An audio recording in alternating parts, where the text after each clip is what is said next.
আজ থেকে খ্রিস্টপূর্ব ৩৫০০ বছর আগে মরুভূমির বুকে একসময় জন্ম নিয়েছিল এক অবিশ্বাস্য সভ্যতা, যেখানে প্রথম লেখা হয়েছিল মানুষের কথা, তৈরি হয়েছিল আইনের বই, গড়ে উঠেছিল বিশাল শহর, যারা প্রথম মাটির তলা থেকে পেট্রোলিয়াম আহরণ করে কাজে লাগাতে সক্ষম হয়েছিল, যার ফলে রাত্রিবেলায় এই সভ্যতার এতটাই আলোয় ঝলমল করত যে দূর থেকে দেবনগরী বলে মনে হতো। হ্যাঁ বন্ধুরা, এটাই মেসোপটেমীয় বা ব্যাবিলনীয় সভ্যতা, যা মানব ইতিহাসের প্রথম সূর্যোদয়। নমস্কার, আমি সৌমেন, বিবিএইচএস লাইভ লাইনে আপনাদেরকে স্বাগতম। টাইগ্রিস ও ইউফ্রেটিস নদীর মধ্যবর্তী ভূমিকে বলা হতো ফার্টিলাইজ মুন ফেজ বা উর্বর চন্দ্রকলা ভূমি। জল আর উর্বর মাটি এখানকার মানুষদের দিয়েছিল অফুরন্ত শক্তি।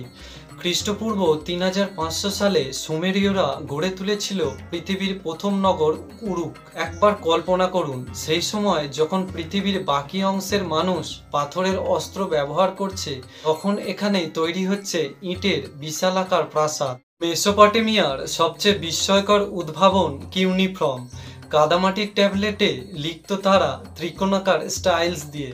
প্রথমে এটা শুধু বাণিজ্যের হিসেব রাখার জন্য ছিল, কিন্তু পরে জন্ম নিল সাহিত্য। গিলগামেশ মহাকাব্য, ইতিহাসের প্রথম লিখিত গল্প, যেখানে বর্ণনা করা হয়েছে এক রাজার অমরত্বের খোঁজের কাহিনী। খ্রিস্টপূর্ব ১৭৫০ সালে ব্যাবিলনের রাজা হাম্মুরাবি তৈরি করলেন ইতিহাসের প্রথম আইন সংহিতা, চোখের বদলে চোখ। এই নীতিতে লেখা ২৮২টি ধারা ছিল পাথরের স্তম্ভে উৎকীর্ণ। জানেন কি, এই আইনে ডাক্তারের ভুলের জন্য শাস্তির বিধান ছিল।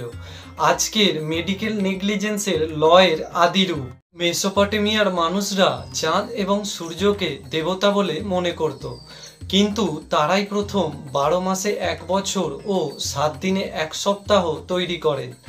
তাদের গণিত ছিল ৬০ ভিত্তিক, যার কারণে আজও আমরা সময় মাপি ৬০ সেকেন্ড ধরে। আর সেই সঙ্গে ছিল বিশাল জিগুরাত। এগুলো ছিল মন্দির, সেই সঙ্গে ছিল মানমন্দিরও, যেখানে আকাশ পর্যবেক্ষণ করতেন পুরোহিত ও বিজ্ঞানীরা। এই প্রাচীন সভ্যতার ইতিহাসে অনেক উত্থান পতন লক্ষ্য করা যায়। আজ থেকে ৪০০০ বছর আগে সুমেরীয়দের আক্রমণ করে সেমাইট জাত। যুদ্ধে সুমেরীয়দের পরাজয় হয়। তারপরই ব্যাবিলন এবং অ্যাসিরিয়ার উত্থান ঘটে। আর তার সঙ্গে যেসব রাজাদের উল্লেখ পাই তারা হলেন নেবুচাদনেজার, বেলসাজার, সেনচারিব এবং আশুরবানিপাল। এদের মধ্যে কেউ ছিলেন মহৎ উদারচেতা প্রজাবৎসল, আবার কেউ ছিলেন অত্যাচারী দুর্বৃত্ত শাসক। কথিত আছে খ্রিস্টপূর্ব ৬০০ সালে ব্যাবিলনের রাজা দ্বিতীয় নেবুচাদনেজার রানী মেডিয়ান অ্যামেথিস পাহাড়ি সবুজ প্রকৃতি মিস করতেন বলে মরুভূমির মাঝে তৈরি করে দিয়েছিলেন এক বিস্ময়কর ঝুলন্ত উদ্যান, যেখানে স্তরে স্তরে ঝুলছিল গাছপালা, ফুল আর জলপ্রপাত। কিন্তু মরুভূমিতে এত জল আসতো কোথা থেকে? ইতিহাসবিদদের মতে সুডুপ অর্থাৎ প্রাচীন জল উত্তোলন যন্ত্র এই ঝুলন্ত উদ্যানেই অবস্থিত ছিল।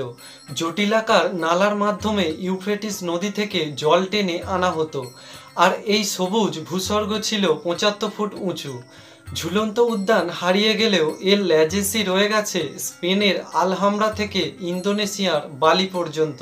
খ্রিস্টপূর্ব ৫৩৯ সালে অর্থাৎ ২৫০০ বছর আগে পারস্য সেনা ব্যাবিলন আক্রমণ করে এবং সেমাইটদের পরাজিত করে।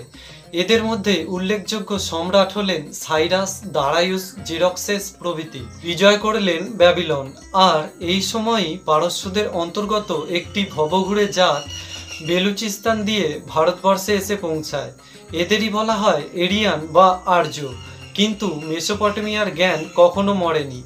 গ্রিক, রোমান, এমনকি ইসলামিক স্বর্ণযুগে এই প্রাচীন বিজ্ঞান দর্শন পুনর্জন্ম পায়। আজকের ব্যাংকিং ব্যবস্থা, আইন পর্ষদ, জ্যোতির্বিদ্যা প্রভৃতি এই সভ্যতার ওপর ভিত্তি করেই আসে।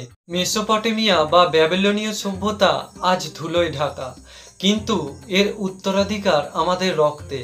পরের বার যখন ঘড়িতে সময় দেখবেন কিংবা আদালতের কথা শুনবেন, মনে রাখবেন এ সব কিছুর শুরু এখান থেকেই।